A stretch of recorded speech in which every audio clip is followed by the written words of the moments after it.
Alors aujourd'hui, je vous propose un petit tuto sur le PDF et les métadonnées et on va voir comment on peut les traiter avec WinDev.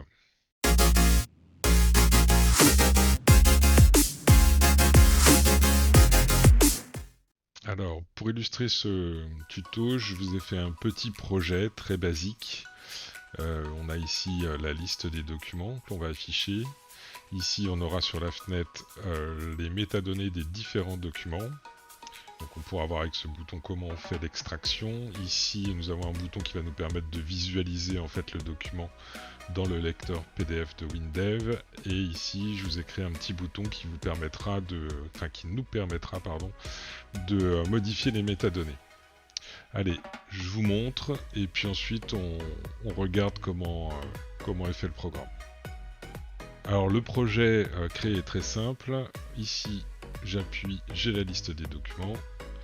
Cette liste documents est utilisée pour faire l'extraction des métadonnées. Je me retrouve donc avec une table et plusieurs colonnes où on va retrouver plusieurs informations. On verra dans le détail les différentes colonnes plus tard. Et ici, en appuyant soit sur visualiser, soit directement sur une ligne, je peux voir les différents PDF. Bon, ça n'a rien d'exceptionnel, tout le monde sait faire, c'est très basique. Et par contre, ici, on a un bouton qui va nous permettre de modifier les métadonnées. Donc si par exemple, ici, sur ce PDF, où il n'y a pas de titre, je veux mettre les 923 nouveautés de la version 23, que l'auteur c'est PCsoft, d'ailleurs je vais pouvoir le mettre partout, puisque c'est partout pareil. Ici, je vais pouvoir, on va recopier ça, on va mettre également le sujet à cet endroit-là, 2023, enfin la version 23, pardon, et ici on va rajouter les mots-clés, ce sont les mêmes que la brochure 22, mais cette fois-ci 23.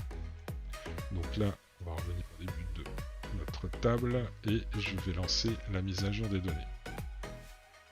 Voilà, c'est fini. Donc si on veut vérifier, on va relancer l'application. On va refaire un go. On va repartir du début, voir la liste. J'ai la liste de mes fichiers. Et là, je vais faire l'extraction des données. Et vous voyez que mon PDF maintenant contient bien ces informations qu'on vient de saisir. Allez, on va regarder un petit peu comment fonctionne tout ça. Avant de regarder les différents codes, je vous propose d'aller regarder un petit peu les propriétés d'un PDF, pour ceux qui n'ont pas l'habitude d'utiliser ce format de fichier un peu plus en profondeur. On va ouvrir un fichier et on va regarder comment c'est fait. Donc je vais avec Illustrator Acrobat, pardon, et là je vais faire un CTRL D et je vais donc ouvrir les propriétés du PDF. Donc on peut voir ici qu'on a des métadonnées qu'on peut saisir, il n'y a pas de problème. En fait, chaque utilisateur d'un PDF peut saisir le titre à la main, l'auteur, le sujet et des mots-clés. C'est fourni, on va dire, en standard. Et on peut également, dans personnaliser ici, rentrer ses propres champs d'informations. Donc là, on va voir que j'ai rajouté un champ qui s'appelle commentaire, la valeur est 0, et on verra tout à l'heure pendant un petit test que l'on peut aussi changer ces valeurs. Alors ici, je vais vous montrer tout simplement, si vous avez voulu créer un nouveau champ, il suffit tout simplement de faire, je sais pas, par exemple note, de mettre une valeur, test, et de faire ajouter. Et à partir de ce moment-là, le champ note va être dispo dans ce PDF. Et grâce à ce que je vais vous montrer après, on pourra venir le modifier si besoin. Bon, on va l'enlever parce que l'application que je vous ai faite n'est pas faite pour traiter ce champ note. Donc on va le supprimer et on regardera comment ça se passe avec mes commentaires. Allez, maintenant qu'on a vu le fonctionnement du PDF et de l'application, on va regarder comment j'ai construit ce petit projet. Donc on va regarder déjà au niveau de l'initialisation du projet. Bon, bah, tout simplement, j'ai déclaré en fait mon fichier de configuration, le config.ini, dans lequel j'ai rajouté ces informations-là.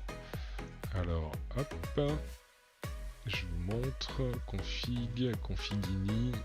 Donc tout simplement, je déclare que le dossier de la docbase, il est dans le répertoire de l'exécutable, mais dans le sous-répertoire docbase. Et pour les programmes, en fait, je fais la même chose que dans un répertoire que j'ai nommé programme. Donc si on regarde maintenant les différents répertoires, docbase, bah, il contient les PDF, et programme, il contient un sous-répertoire où j'ai placé en fait la DLL de iText Sharp 5. Ensuite, bien, on charge le fichier ini, donc je me suis pas mis dessus, voilà, le haut traitement, donc tout simplement, voilà, je charge le fichier. Alors ensuite, très important, pour que tout ça soit possible et qu'on puisse utiliser la DLL que je vous ai montré ici, j'ai chargé en fait ici un assemblage.net, donc il suffit de cliquer ici, et de cliquer sur utiliser un assemblage.net, puis ensuite de sélectionner sur le disque où se trouve DLL et de la rajouter à votre projet. Donc là vous voyez ça pointe sur le répertoire de l'exécutable de mon projet. Et j'ai été la chercher dans programme iText Sharp. Alors on peut voir que la DLL s'est importée correctement puisqu'on voit ici iText Sharp 5060 et on voit ici qu'on a toutes les classes de la DLL qu'on va pouvoir utiliser et appeler plus tard. Ici j'ai créé donc une collection de procédures documents, donc une structure document avec différents éléments. Dans Global, on va juste retrouver la procédure qui permet d'aller récupérer les informations du fichier ini.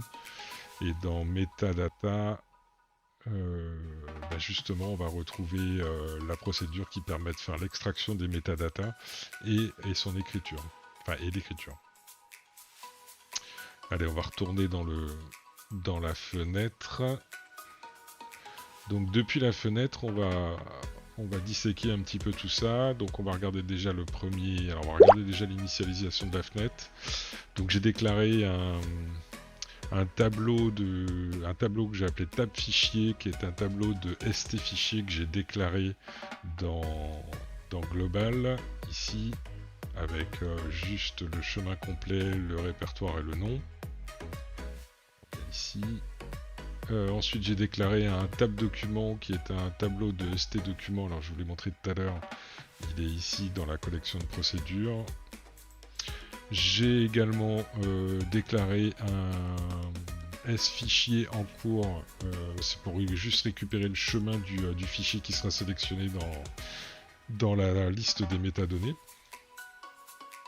Très important aussi si on veut installer cette application, enfin faire un fichier d'installation pour l'installer sur des machines, il faut absolument faire un charge DLL et indiquer où se trouve la DLL que l'on a mis dans le répertoire de l'exécutable.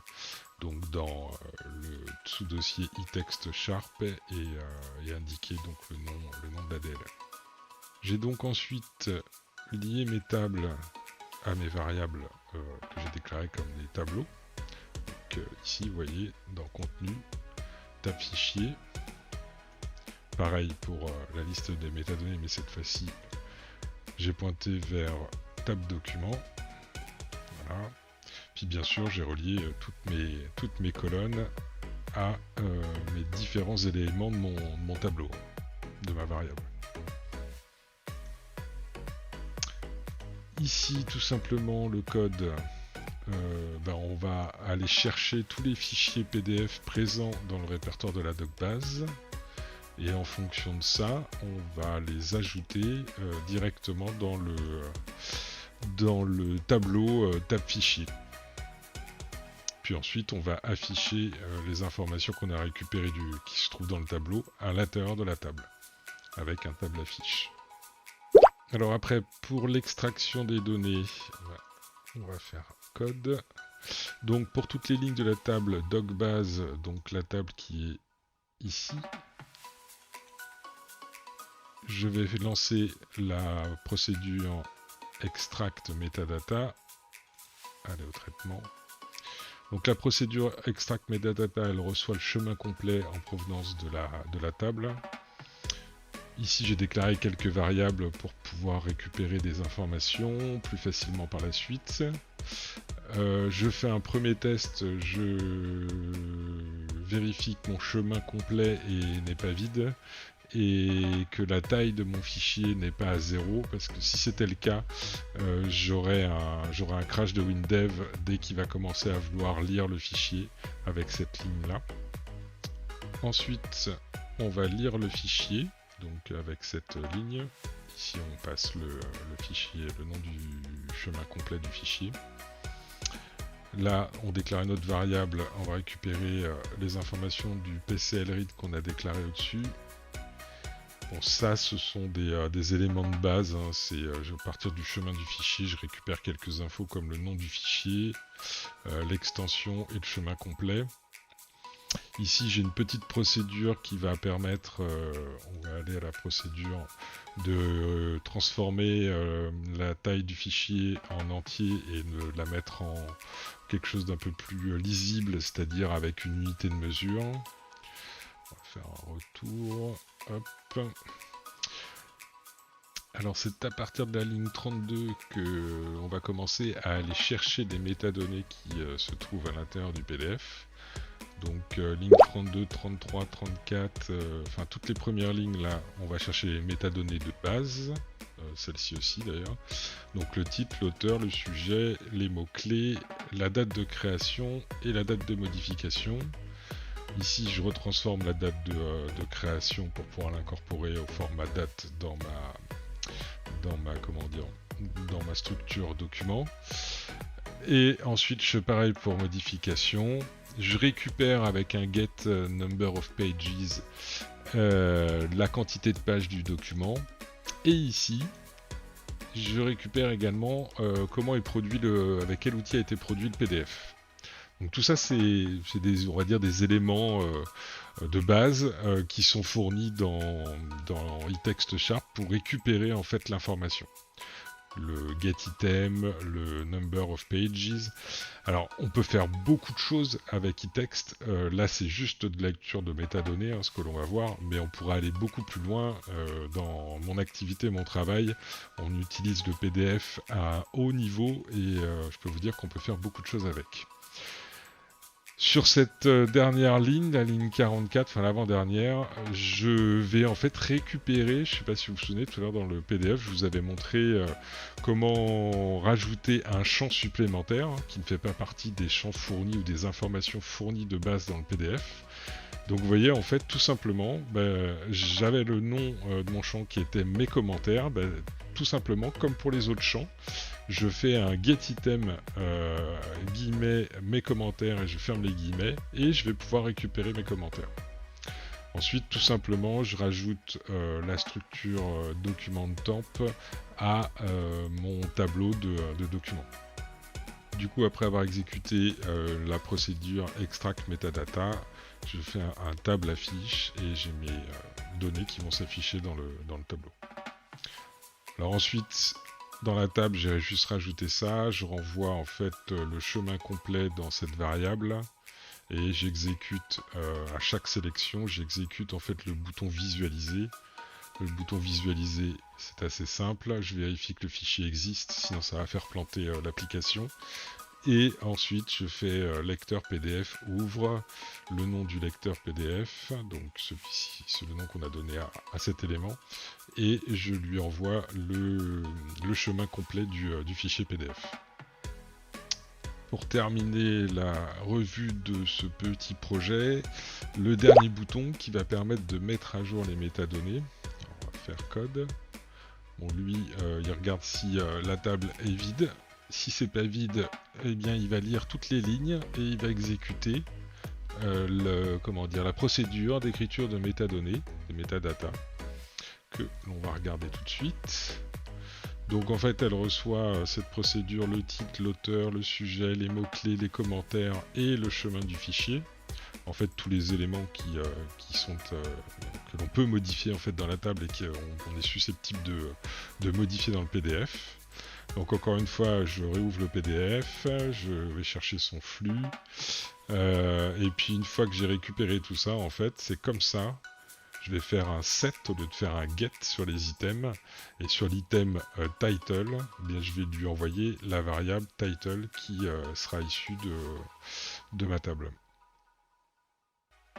Du coup ici on voit aussi que je fais un set item sur le champ que j'avais créé dans le PDF, les PDF, qui ce champ s'appelait mes commentaires, et je lui envoie également les commentaires que j'aurais rajoutés dans la table.